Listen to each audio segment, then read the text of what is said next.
अस्सलाम वालेकुम। Welcome back to जिंदगी के मुद्दे। आज का जो मुद्दा हम डिस्कस कर रहे हैं ये है जॉब वर्सेस पीएचडी का।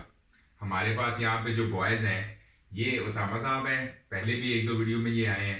उसामा ने जो है वो मास्टर्स करके अपना जर्मनी से तो यहाँ पे पहले जॉब की है बहुत अच्छी कंपनी में 2 साल, और अभी जो है ये अपनी पीएचडी कर रहे हैं। ये हमारे तैयब साहब हैं, ये मेरे ख्याल है पहले किसी वीडियो में नहीं आए, अभी आपको ज्यादा दिखने को यार मिलेंगे। ऐसे तो नहीं आए हैं? पहली ये तो वीडियो में। पहली वीडियो में था। हाँ। तैयब साहब तो आगाज किया था इन्होंने। Pioneer minor. अच्छा, तो ये हमारे वन ऑफ द मुद्दा बॉयज हैं जो शुरू से हमारे साथ हैं, ठीक है। तो इन्होंने पाकिस्तान में जो है वो जॉब की है पहले कोई 2 साल 2 साल 2.5 साल। 2.5 साल, और उसके बाद फिर इन्होंने जर्मनी से मास्टर्स करके तो अभी यहाँ पे जो है ये पीएचडी कर रहे हैं। और ये हमारे यावर साहब हैं, खोसा साहब, ये भी पहले कुछ वीडियोस में मेरे ख्याल से आए हैं। और इन्होंने जो है वो अपना मास्टर्स किया है नेदरलैंड से, और उसके बाद नेदरलैंड्स में ही ये जो है पीएचडी कर रहे हैं। तो मैं जो हूँ, मैं मास्टर्स के बाद जॉब कर रहा हूँ, मैं कोई पीएचडी नहीं कर रहा। तो इन सब का जो है बड़ा डिफरेंट किस्म का बैकग्राउंड है, इस वजह से हमने कहा कि डिस्कस करते हैं कि जॉब की लाइफ किस तरह की है और पीएचडी की लाइफ किस तरह की है, ताकि थोड़ा सा ऑडियंस को जो है ना वो आइडिया हो जाए कि कल को अगर उन्होंने किसी एक साइड पे जाना है तो क्या चीज़ वहाँ से जो है ना वो मोर और लेस एक्सपेक्ट करनी। तो शुरू करते हैं उसामा से कि जिसने पहले जॉब की है जर्मनी में, अभी पीएचडी कर रहा है। इससे पूछते हैं कि क्या डिफरेंस इससे फील हुआ है इन दोनों लाइफ्स में। तो फर्स्ट ऑफ ऑल शुक्रिया बुलाने का आदिल साहब। जॉब डिफरेंस और पीएचडी डिफरेंस, क्योंकि जर्मनी में है हम, तो पीएचडी यहाँ पे काफ़ी सिमिलर है जॉब के। वो प्योर एकेडमिक डिग्री नहीं है जिस तरह समझा जाता है बाकी दुनिया में होती है कि आप क्लासेस ले रहे हो, पढ़ रहे हो, आप प्रोजेक्ट्स में होते हो, आपकी टीम्स होती हैं। दैट बीइंग सेड, जॉब एक एक आपका टिपिकल रूट है जो सारे लोग जाते हैं, आपको स्टेप फॉरवर्ड फील होता है। आप जर्मनी में, हम लोग ऑनेस्टली स्पीकिंग आते ही इसीलिए हैं कि जॉब मिले, कुछ कमाएं, ठीक है। तो आपको रिवॉर्ड मिलता है कि भाई पढ़ाई की, जॉब कर रहा हूँ, अब आगे करियर जा रहा है। पीएचडी थोड़ा सा एक लॉन्ग टर्म गेम है। यहाँ पे जर्मनी में वैसे भी लंबी डिग्री है पीएचडी, 5 एक साल एवरेज टाइम है यहाँ पे ख़त्म करने का। कुछ लोग पहले भी कर लेते हैं लेकिन ये एवरेज टाइम है। तो उसमें यह है कि ज़रा आपको एक तो सब्र वाला काम है, ठीक है। कि आपने 5 साल एक थोड़ा सा अलग होकर भी रहना है कम्युनिटी से, क्योंकि आपको फील होगा कि साथ वाले जॉब कर रहे हैं और एक स्टेप फॉरवर्ड मूव कर रहे हैं। आप आगे हो फिर यूनिवर्सिटी में, फिर थोड़ा सा ये है कि वर्किंग आवर्स थोड़े ख़राब है पीएचडी में। वो जहाँ टिपिकली होता है 10 आवर्स का जॉब में एक कट ऑफ होता है। पीएचडी में ऐसा नहीं है, बड़ा एक्सेप्टेबल है कि आप 10 से ऊपर भी काम कर रहे हो, थोड़ा सा इस लिहाज से, मतलब every once in a while, बिल्कुल रोज तो मुश्किल हो जाता है। तो ये है कि लेकिन अदर डे अगर आप सब्जेक्ट को एंजॉय करते हो तो पीएचडी वाकई बहुत रिवॉर्डिंग है। और वो एक आपको फीलिंग आती है कि वाकई दुनिया में जो लेटेस्ट चीज़ है उस पर आप काम कर रहे हो, उस लिहाज से आपको एक रिवॉर्ड मिलता है जो जॉब में आपको उस तरह नहीं मिलता। सही सही सही। तो इसमें तैयब साहब आपका क्या कहना है कि आपने जो जॉब की वो पाकिस्तान में थी, ठीक है, इस पे एक पूरा मुद्दा बन सकता है कि जो हमारा वहाँ पे वर्क एथिक है और जो बाहर इधर यूरोप में या यूएस में वर्क एथिक है, उस डिटेल में अभी इस वीडियो में हम नहीं जाएंगे। लेकिन जो वहाँ पे जॉब करने का एक्सपीरियंस था रफली, और अभी जो यहाँ पे पीएचडी का एक्सपीरियंस है, यहाँ पे तैयब ने और यूएस में जो है वो कुछ कंपनीज में इंटर्नशिप्स वगैरह भी की हैं, वो भी एक्सपीरियंस है। तो उस जॉब एक्सपीरियंस को या इंटर्नशिप एक्सपीरियंस को अगर पीएचडी के साथ रखा जाए तो उसमें क्या आपको जो है वो डिफरेंस आया है? First of all thank you Adil, बड़ा अच्छा आपने इंट्रोडक्शन कराया है। अच्छा। तो बस अल्लाह का करम है, अल्लाह ताला ने जो है वो अपॉर्चुनिटीज दी इतनी जगह जाने की। मेरे ख्याल में इसमें पीएचडी में आप एक जो बहुत चीज़ ड्राइव करती है ना, वो ये है कि आपको एक फीलिंग आती है कि मैं एक अपना काम कर रहा हूँ। सेंस ऑफ ओनरशिप जो है ना वो पीएचडी में बहुत ज़्यादा है एज कम्पेयर टू जॉब, ठीक है। इसी तरह अभी उसामा बात कर रहा है कि आप 10 घंटे से ज़्यादा भी लगा लेते हैं, वो इसलिए लगा लेते हैं कि आपको पता है कि यार ये पीएचडी जो है वो कल को मुझे मिलनी है, ये एक मेरा एक पर्सनल टारगेट है जिसको मैं फॉलो कर रहा हूँ। तो आप अपने पर्सनल काम की तरह जब आप अपने घर में काम कर रहे हैं तो आप उस पर 10 घंटे भी यू डोंट माइंड दैट। तो पहली तो बात ये है पीएचडी में। जॉब में अच्छी कंपनीज में लोग उनका कल्चर होता है, आप आती है वहाँ पे भी सेंस ऑफ ओनरशिप, बट मैं कहूँगा कि यहाँ पे ज़्यादा स्ट्रॉन्ग है compare to job life. Secondly ये है कि जॉब लाइफ में अक्सर लोगों के साथ ये इश्यूज आते हैं कि उनको महसूस होता है कि we are not moving forward, we are not doing enough या जो भी है। मतलब मैं एक काम कर रहा हूँ और उसमें मैंने एक रेपिटेटिव काम शुरू कर दिया, लेट्स सपोज, और मैं अगले 10 साल यही काम करता रहूँगा, जो कि मेरे लिए एक बहुत स्ट्रॉन्ग फीलिंग थी जब मैं पाकिस्तान में काम कर रहा था। तो उसमें पीएचडी के यह कि आपको एक टारगेट नज़र आ रहा है कि लेट्स सपोज 5 साल बाद जो है वो मेरी क्वालिफिकेशन बढ़ जाएगी, ठीक है। उसको आप दोनों तरह से डिस्कस कर सकते हैं कि is it really worth it, या वो एक्चुअल में आपकी वैल्यू ऐड कर भी रही है कि नहीं, वो एक अलग टॉपिक है। पर यह कि उसमें एक ये भी आपको फीलिंग आती है कि मैं पीएचडी में क्या moving forward on a personal level, education की बेस पे, और फिर इसके अलावा आप, मैं ये कहूँगा कि पीएचडी में आपको प्रोजेक्ट मैनेजमेंट या लेट्स सपोज, फिर ओनरशिप की बात आ रही थी कि आप डिफरेंट एस्पेक्ट्स पे बहुत ज़्यादा काम कर रहे हो, मतलब टीम वर्क थोड़ा है, इंडिविजुअल वर्क ज़्यादा है। तो उस वजह से ये होता है कि आप मल्टीपल रोल्स में काम कर रहे हो। कंपनी में ये है कि आप टीम में आ गए हो, आपके पास एक रोल है, आप उसी रोल को डिफाइन करके चल रहे हो, उसी की एक्टिविटीज़ या उसी की रिस्पॉन्सिबिलिटीज़ पूरी कर। पीएचडी में ऐसे नहीं है। पीएचडी में आपको एक प्रोजेक्ट दे दी गया, आप उस पर काम कर रहे हो, उस प्रोजेक्ट का हर काम आपने करना है, ठीक है। इसके अलावा भी जो है, जो मैंने चीज़ काफ़ी, जो लोगों को मिसकंसेप्शन है कि पीएचडी का मतलब है सिर्फ सारा दिन बैठ के रिसर्च करते रहो, एक्सपेरिमेंटेशन करते रहो, लेकिन इधर जो वेस्ट में है वो पीएचडी वाले साथ और भी काफ़ी स्किल्स सीख रहे होते हैं कि आप जो है वो क्लासेस की प्लानिंग हो रही है, आप कोई एक्सरसाइजेस वगैरह करवा रहे हो किसी क्लास को जाके, कोई मिसाल के तौर पे कुछ सुपरवाइज कर रहे हो आप कुछ लोगों का काम, उनका कोई बैचलर्स थीसिस इस तरह से, या वैसे जो है मिसाल के तौर पे आपके जो छोटे मोटे एडमिनिस्ट्रेटिव चीज़ें होती हैं, कोलैबोरेशन जो आपकी इंडस्ट्री के साथ हैं या दूसरी यूनिवर्सिटीज़ के साथ, तो वो जो एक्सपीरियंस या लर्निंग है वो किस हद तक है यहाँ पे। यानी पीएचडी में अक्सर लोग समझते हैं कि सिर्फ बैठ के रिसर्च करनी है, ये किस हद तक ट्रू है या कितना जो है बाकी चीज़ें भी इसमें। अच्छा, इसमें डिपेंड करता है कि आप पीएचडी, काफ़ी डिफरेंट मेथड्स हैं पीएचडी करने के जर्मनी में, पर जिस पोजीशन पे हम कर रहे हैं उसकी डिटेल में फिर कभी जाएंगे, उसमें ये एक्सपोजर बहुत ज़्यादा है आपके पास, क्योंकि उसमें आप पीएचडी अपनी इन जॉब रिस्पॉन्सिबिलिटीज़ के अलावा एक अलग पर्सनल टास्क कर रहे हो। ये रिस्पॉन्सिबिलिटीज़ आप पे बाय आपके कॉन्ट्रैक्ट या बाय जॉब डिस्क्रिप्शन आती हैं, और उसका बहुत फ़ायदा है आपको, क्योंकि आप एक एक्सपीरियंस भी गेन कर रहे हो इंडस्ट्री की तरह, आप जो है वो कम्युनिकेशन आपकी बेहतर हो रही है, आप टीम वर्क में भी थोड़ा बहुत इन्वॉल्व हो रहे हो, ठीक है। आप आउटसाइड कम्युनिकेशन कर रहे हो दूसरी यूनिवर्सिटी के साथ, फिर आप मैनेजमेंट के काम कर रहे हो, ऑर्गेनाइज कर रहे हो, लेक्चर्स आप ऑर्गेनाइज कर रहे हो, खुद भी लेक्चर्स देते हो वंस इन अ वाइल, जो कि आपको कॉन्फिडेंस देता है आगे फर्दर जाके लाइफ में। तो नो डाउट ये एक्सपोजर जो है ये आपकी पर्सनैलिटी बिल्डिंग पे भी काम होता है। ये बड़ी मिसकंसेप्शन है लोगों की कि यार आप पीएचडी में चले गए तो पर्सनैलिटी डेवलपमेंट नहीं है, आप बस वो एक किताबी बंदे बन जाओगे, अपना काम कर रहे हो बस, और जो है ना वो उस लिहाज से आप कल को इंडस्ट्री में नहीं जा पाते क्योंकि आप लोगों के साथ मिलकर काम नहीं कर सकते, वो स्किल्स नहीं है सारे, स्किल्स नहीं। पर ये इट्स अ मिसकंसेप्शन, इसमें यह है कि आपको इस तरह का एक्सपोजर बहुत है। ठीक, इसमें मैं एक दो चीज़ पहले क्लियर कर दूं, उसके बाद हम जो है नेदरलैंड्स की तरफ जाते हैं, वहाँ का एक्सपीरियंस शेयर करते हैं।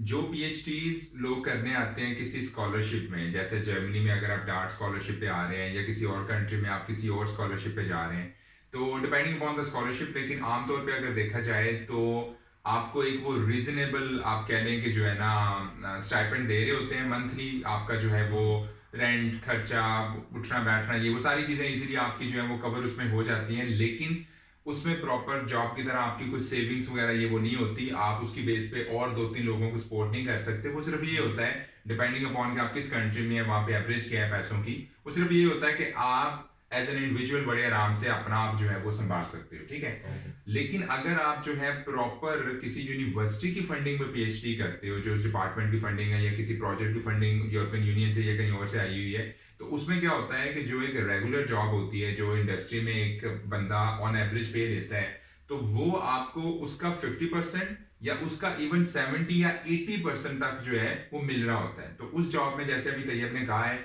कि आपके जॉब कॉन्ट्रैक्ट में होता है कि आपने बाकी एडमिनिस्ट्रेटिव चीजें ये वो करनी है, और पीएचडी जो है वो आपने अपने एक्स्ट्रा टाइम में करनी है। तो उसमें क्या होता है कि आपका मतलब, जो लोग समझते हैं कि यार पीएचडी इसलिए नहीं करनी कि इसमें जो है वो सैलरी नहीं मिलती और पैसे कम मिलेंगे और 4-5 साल कम मिलते रहेंगे, तो ऐसा नेसेसरीली नहीं है। अगर आप किसी स्कॉलरशिप पे कर रहे हो तो और बात है, लेकिन अगर आप प्रॉपर किसी यूनिवर्सिटी में पीएचडी कर रहे हो उनकी फंडिंग में, तो उसमें जो है वो आपको अच्छे से वो लोग कंपनसेट भी करते हैं।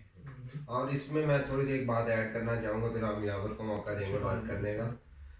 उसमें ये कि आपकी बेसिकली जॉब डेजिग्नेशन है, और अगर आप, मैं उसको इंग्लिश में कन्वर्ट करूँ उस जॉब डेजिग्नेशन को, एज अ रिसर्चर, मैं अगर एक लेमैन टर्म की लेमन टर्म में बात करें तो वो एज अ रिसर्चर आपकी जॉब है और उसकी कुछ रिस्पॉन्सिबिलिटीज है और उसके साथ आपकी पीएचडी है। क्योंकि उसका नाम ही आपको हाँ। कॉन्ट्रैक्ट मिलता है रिसर्चर। बिल्कुल। सही। अच्छा, तो फिर जो है अभी वो यावर से पूछते हैं कि नेदरलैंड्स में क्या सिचुएशन है और कैसा एक्सपीरियंस जो है, मतलब अभी जो है वो यावर ने सुना कि ये इन बॉयज़ का क्या सीन है जर्मनी में। पहले हम पीएचडीज की बात करते हैं, फिर मैं थोड़ा सा ओवरव्यू जॉब का भी दूंगा, मेरा जो एक्सपीरियंस है। यावर, नेदरलैंड्स में किस तरह से ये एक्सपीरियंस डिफरेंट है पीएचडी का जर्मनी से? Thank you Adil. फ़र्क है, प्रोमिनेंट फ़र्क है कि इन्होंने चूँकि हमारे भाइयों ने शुरू किया साल पहले, तो मुझे भी कुछ चीज़ों का आइडिया हुआ है कि यहाँ पे किस तरह डिफरेंस है नेदरलैंड्स को लेके। और फिर इनका चूँकि वर्क एक्सपीरियंस का भी एक्सपीरियंस है, और मैं चूँकि बिल्कुल प्रॉपर मास्टर्स के बाद पीएचडी में चला गया था, उसमें भी डिफरेंस है आपकी लर्निंग।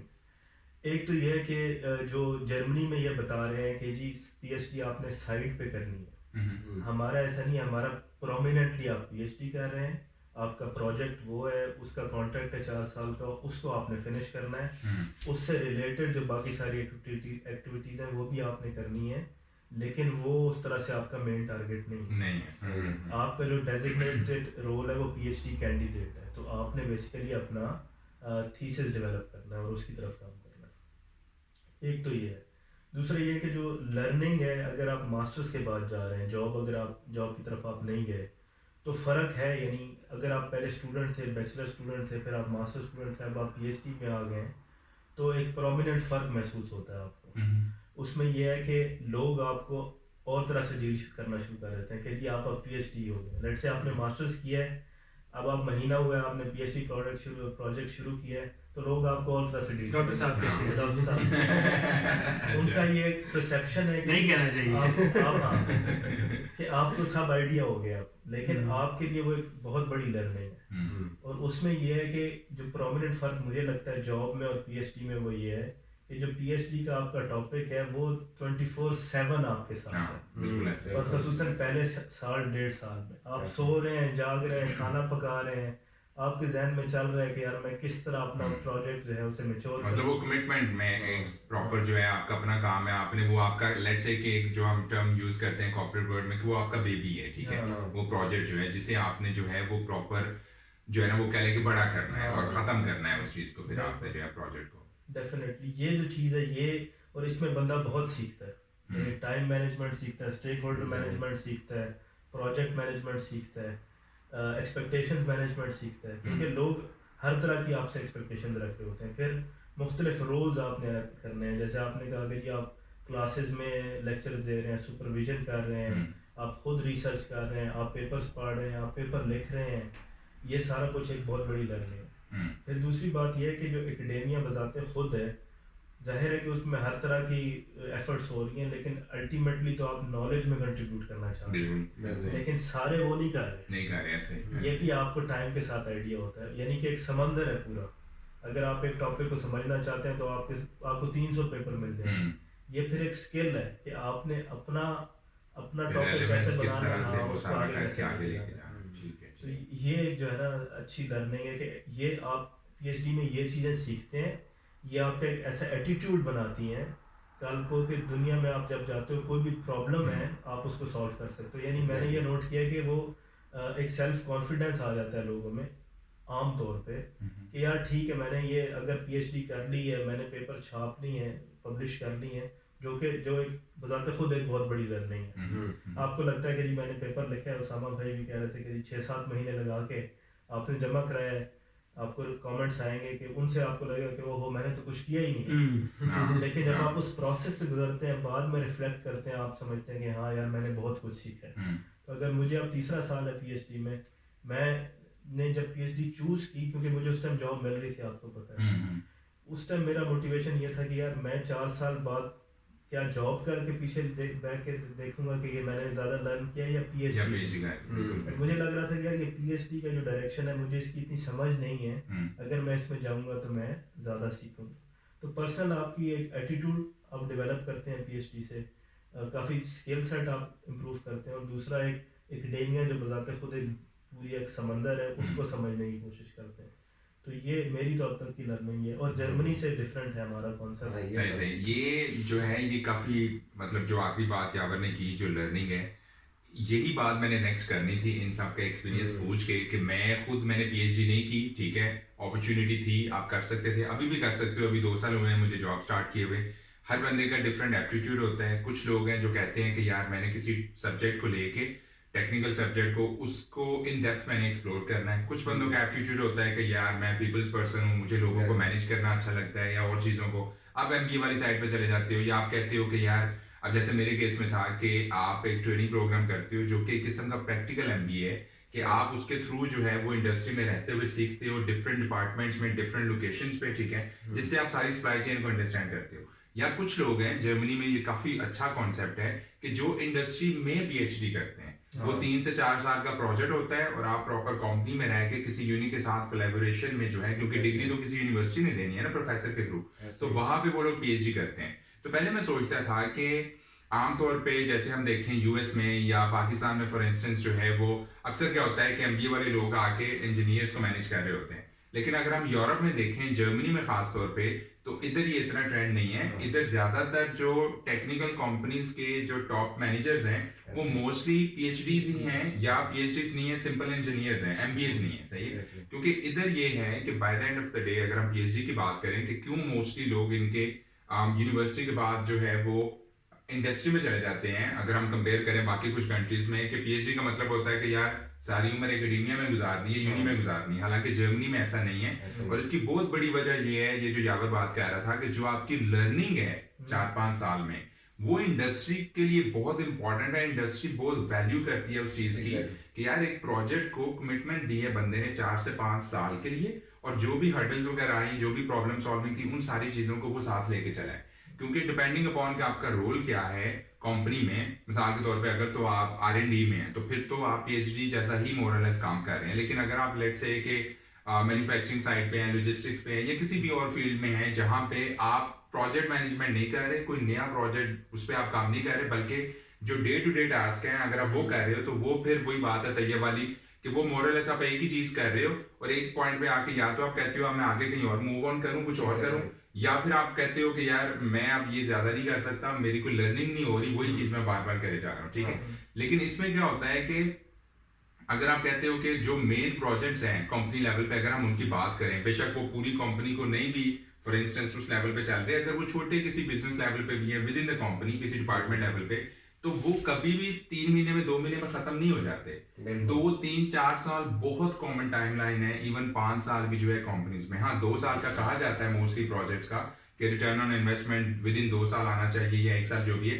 लेकिन 3-4 साल बहुत कॉमन है। स्टेक होल्डर्स को मैनेज करना, टाइम को मैनेज करना, रिक्वायरमेंट समझना कस्टमर की, ठीक है, बाकियों के साथ डील करना, सारी चीजें जो है, तो उस वजह से जो है पर्सनली ये है कि काफी अच्छी आपको लर्निंग आ जाती है, सही है। अगर आपको चांस मिल रहा है, मिसाल के तौर पे जो मेरा ओवरऑल मानना है कि अगर आपको चांस मिल रहा है और अगर आपको लगता है कि आप 3-4 साल जो है वो इन्वेस्ट कर सकते हैं, तो आप जो है वो बिल्कुल करें। अगर आप वाकई में पीएचडी करना चाहते हैं, तो हम सिर्फ ये कहना चाह रहे हैं कि आप ये ना समझें कि यार पीएचडी का मतलब तो सिर्फ एकेडमी है और उसके बाद मैं यूनिवर्सिटी में बैठा रहूंगा। तो अगर आप वाकई पीएचडी करना चाह रहे हैं, तो हम सिर्फ आपको बता रहे हैं कि इसकी बाकी जो है वो पहलू क्या हैं। लेकिन ऑफ कोर्स अगर आप पीएचडी नहीं करना चाह रहे, तो उसमें किसी किस्म का मसला नहीं है, जबरदस्ती तो नहीं करनी ना।